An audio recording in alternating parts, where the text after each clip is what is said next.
principio, Irán pensó que podía asustar al mundo entero. Su plan era una campaña de terror a gran escala, no solo contra un país, sino contra todo. Pero ahora la situación ha cambiado porque Estados Unidos ya no retrocede y está claro que Irán ya está pagando por cada paso que ha dado.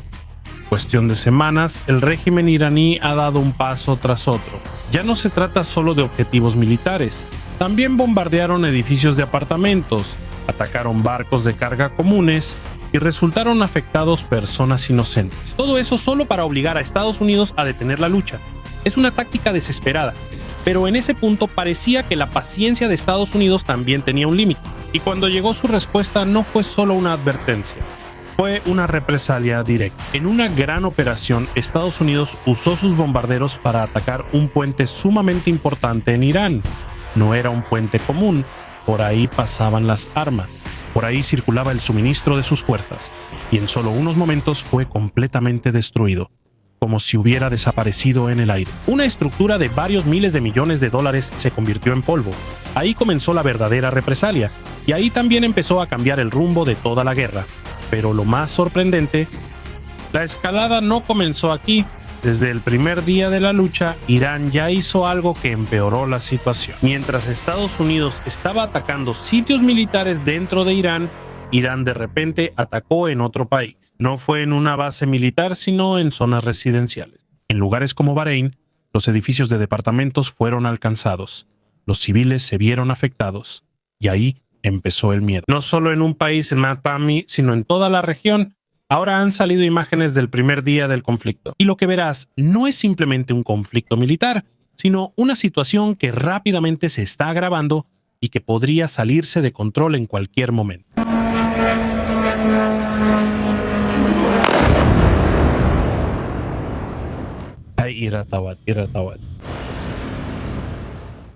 Lo más sorprendente aquí es que aunque países como Bahrein, Kuwait, Arabia Saudita, Qatar y Emiratos Árabes Unidos dijeron claramente que Estados Unidos no puede usar sus bases ni su espacio aéreo para atacar a Irán, Irán ignoró esto. Y aunque ya ha pasado casi un mes desde que comenzó la guerra, esa condición sigue igual. Pero a pesar de todo, Irán aún así los atacó.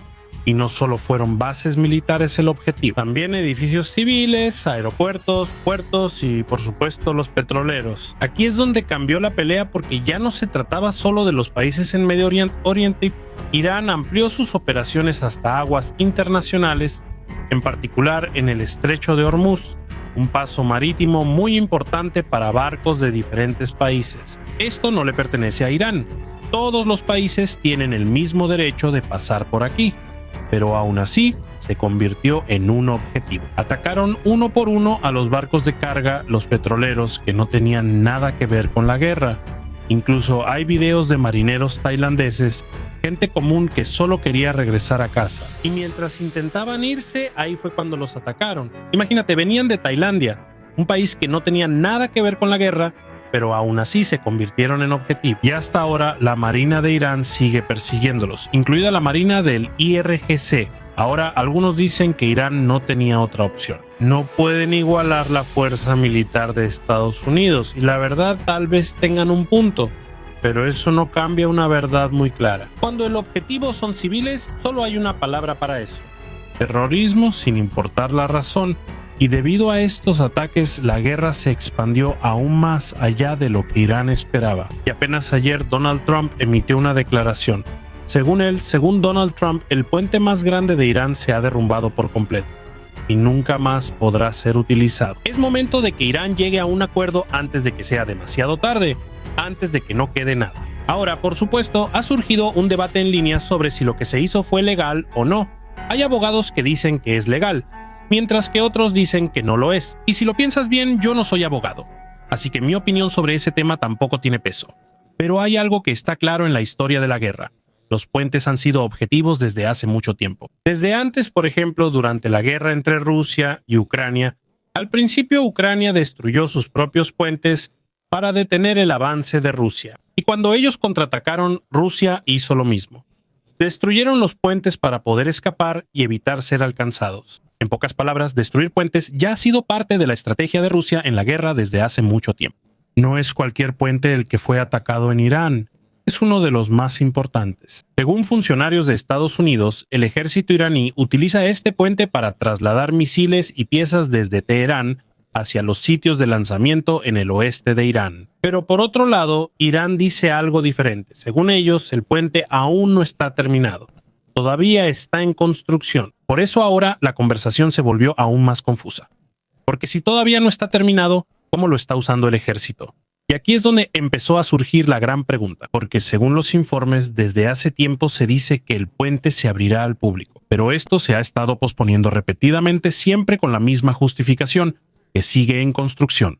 Por eso la gente común no puede usarlo. Pero mientras está cerrado al público, el ejército sigue usándolo. Es una situación que hace que la verdad sea aún más confusa. Y para aclararlo más, hay un ex creador de contenido que dio una explicación más detallada. Escuchémoslo. Este puente B1 no formaba parte del patrimonio de Irán. Era un puente nuevo, recién construido, que ni siquiera estaba abierto. Y hay dos razones por las que fue atacado. Se suponía que iban a inaugurarlo oficialmente para el tráfico a principios de este año. Bueno, técnicamente se suponía que iba a inaugurarse hace 2 años, el año pasado, lo que sea. Y luego se retrasó porque obviamente las políticas económicas socialistas islámicas no son realmente tan eficaces. Y luego se volvió a retrasar. Se suponía que iba a estar abierto hace 2 meses y todavía no estaba listo, como también puedes ver ahí. En esta imagen, de todos modos, no estaba completo. Pero en los medios tradicionales lo hicieron sonar diferente. Hicieron que pareciera que este era un puente activo, con tráfico fluyendo, y que al azar civiles inocentes estaban siendo atacados por los estadounidenses y los israelíes. Esto es un crimen de guerra. Tranquilízate. La razón por la que esto fue atacado en realidad fue porque no estaba oficialmente abierto. Entonces, simbólicamente, esto fue parte de eso. Vamos a atacar tu infraestructura, pero vamos a atacar algo que en realidad no está abierto. En segundo lugar, esto seguía siendo importante en lo que respecta a la logística de aquí en adelante. Porque aunque esto no estaba abierto al público, sí estaba abierto a la Guardia Revolucionaria Islámica. Entonces, la Guardia Revolucionaria Islámica, en las últimas semanas, estuvo usando el puente B1 para transportar equipo militar entre Karaj y Teherán. Y esto es lo que dijo Trump sobre bombardear Irán y regresarlo a la edad de piedra. Desde el inicio de la operación Epic Fury, quedó claro que continuaremos hasta que logremos completamente nuestros objetivos. Gracias al progreso que hemos logrado, puedo decir esta noche que estamos en camino de completar todos los objetivos militares de Estados Unidos pronto, muy pronto. Vamos a atacarlos con extrema dureza durante las próximas 2 o 3 semanas. Mientras tanto, los vamos a regresar a la edad de piedra, que es donde pertenecen. Las discusiones continúan. El cambio de régimen no era nuestro objetivo. Nunca dijimos cambio de régimen, pero el cambio de régimen ocurrió debido a la muerte de todos sus líderes originales. Todos están muertos. Según otros análisis, algunos dicen que el puente es claramente un objetivo militar. Cuando hay un ataque a un puente que utiliza el ejército, eso es legal porque forma parte de la logística de guerra. Pero aquí es donde entra un gran problema, porque aunque haya una justificación para el ataque, la forma en que los líderes hablan puede empeorar la situación. Cuando las palabras son demasiado fuertes, también se convierten en armas para la propaganda. Y para el otro lado, pueden usar esto para hacer parecer que el objetivo no es solo el gobierno, sino también los civiles. Una narrativa que muchos pueden creer fácilmente. Así que, aunque Estados Unidos diga claramente que no tiene la intención de atacar a la gente común en Irán, la percepción pública es otra. Pero mientras se lleva a cabo este debate, hay un problema aún más grave que sigue ocurriendo dentro de Irán. Se debatirá si es legal o no, porque está muy claro, esto es una violación de las leyes de la guerra. Según los informes, Irán supuestamente comenzó a reclutar niños de 12 años para unirse a las campañas militares de la Guardia Revolucionaria iraní. Y según Amnistía Internacional, esto es claramente un crimen de guerra. Es ilegal bajo el derecho internacional. No hay debate, no hay zona gris. Es una violación directa y no termina ahí. Las ejecuciones también continúan todos los días. Simplemente lo desecharon. Un joven de 18 años fue asesinado solo por participar en la protesta de enero. Imagínate eso, un joven que tenía toda una vida por delante se la arrebataron de inmediato, solo por oponerse. De hecho, él es la 9ª persona que han matado desde que empezó la guerra. y apenas ha pasado un mes. Y si lo piensas, un joven de 18 años ahora nació alrededor de 2007 o 2008, apenas empezaba su vida. Pero ya se terminó. Todo por una protesta que empezó como un problema económico. La gente ya está cansada de la mala administración del gobierno. Y hasta el propio líder de Irán admitió que hay un problema. Pero en vez de arreglarlo, prefirieron silenciar a los que se oponen. No solo los manifestantes son el objetivo, también los abogados que defienden a los oprimidos. Según los informes, arrestaron a un abogado de derechos humanos solo por defender a personas que fueron detenidas y asesinadas sin el debido proceso. Eso significa que en ese país, cualquiera que hable en contra de la injusticia se convierte en objetivo por el miedo a que las protestas vuelvan a estallar. Y mientras esto sucede dentro de Irán, fuera de Irán la situación empeora aún más porque los ataques no se detienen. Uno de los más peligrosos es el ataque a las plantas desalinizadoras en Kuwait. De ahí proviene casi el 90% del agua potable del país. Eso significa que si las alcanzan, no es solo un simple ataque, es una amenaza para la vida de toda la población porque sin agua nadie puede sobrevivir. Y hasta ahora no está claro cómo lo explican. Quizá desde su punto de vista porque hay soldados estadounidenses en Kuwait y ambos usan el agua, consideran el suministro de agua como un objetivo militar. Pero si esa es la lógica, entonces casi todo podría convertirse en un objetivo. Y eso es lo más peligroso porque se borra la línea entre lo militar y lo civil. Pero incluso ellos parecen tener dificultades para defender esto.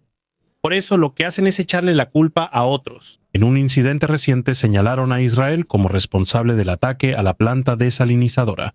Y en las últimas semanas este patrón se ha repetido una y otra vez. Cuando no pueden explicar un ataque, le echan la culpa a Estados Unidos o a Israel. Pero ante los ojos del mundo, poco a poco se va aclarando lo que está pasando. Y ahora, incluso los civiles en Kuwait están empezando a notar esto. Este es un punto importante. Porque cuando los propios ciudadanos empiezan a criticar, el gobierno tiene una razón para entrar en la pelea. Y eso es algo que muchos temen, porque cuando eso sucede, la guerra se expande aún más. Y puede que ya no se pueda controlar. Por eso, hasta ahora, muchos países de la región siguen sin involucrarse directamente, porque no quieren parecer aliados de Israel contra sus propios hermanos musulmanes. Y para las monarquías en Medio Oriente eso es peligroso, porque podría causar disturbios dentro de su propio país. Pero ahora parece que la situación está cambiando poco a poco. Debido a los continuos ataques de Irán, hay señales de que otros podrían unirse. Recientemente, un funcionario militar de Irak dijo que es posible que los Emiratos Árabes Unidos también entren en la guerra, y según él, esto se decidirá pronto. En una entrevista, le preguntaron si los Emiratos Árabes Unidos se unirían a la lucha junto con Estados Unidos e Israel, y la respuesta fue que aún no forman parte del conflicto, pero tampoco descartan la posibilidad. Según un oficial militar de los Emiratos Árabes Unidos, no estamos diciendo que no sucederá, pero tenemos el derecho de defendernos contra cualquier amenaza. Eso significa que por ahora, solo defensa. Pero si la situación empeora, están listos para actuar. Y lo más sorprendente es que, aunque ya ha pasado más de un mes desde que comenzó la guerra, y aunque han sido atacados repetidamente por misiles y drones, los Emiratos Árabes Unidos todavía no permiten que Estados Unidos use sus bases o su espacio aéreo para atacar a Irán. Su posición es clara, no quieren ser una plataforma de lanzamiento para la guerra, pero aún así, Irán no se detiene. Y no solo están siendo atacados objetivos militares, también los civiles siguen viéndose afectados. Ante otra pregunta, aclaró el funcionario de los Emiratos Árabes Unidos que nuestro territorio no está siendo utilizado para atacar a Irán. Y esto no va a suceder. Eso significa que, según ellos, la acusación de Irán de que los ataques de Estados Unidos provienen de los Emiratos Árabes Unidos no es cierta. Pero aunque la respuesta es clara, Irán sigue teniendo a su país en la mira. Y aquí entra la pregunta más importante, ¿por qué? ¿Por qué actúa así Irán? Para entender eso necesitamos regresar al pasado, no solo a la revolución iraní, sino incluso más atrás, hasta la época de la dinastía Qajar en el siglo XIX. Porque las decisiones de los líderes de ese entonces hasta hoy todavía se sienten sus efectos. Y si quieres entender mejor cómo Irán llegó a esta situación, vamos a profundizar aún más. Porque esta historia no es solo sobre la guerra actual, es una historia sobre la historia, el poder y las decisiones que siguen dando forma al mundo de hoy.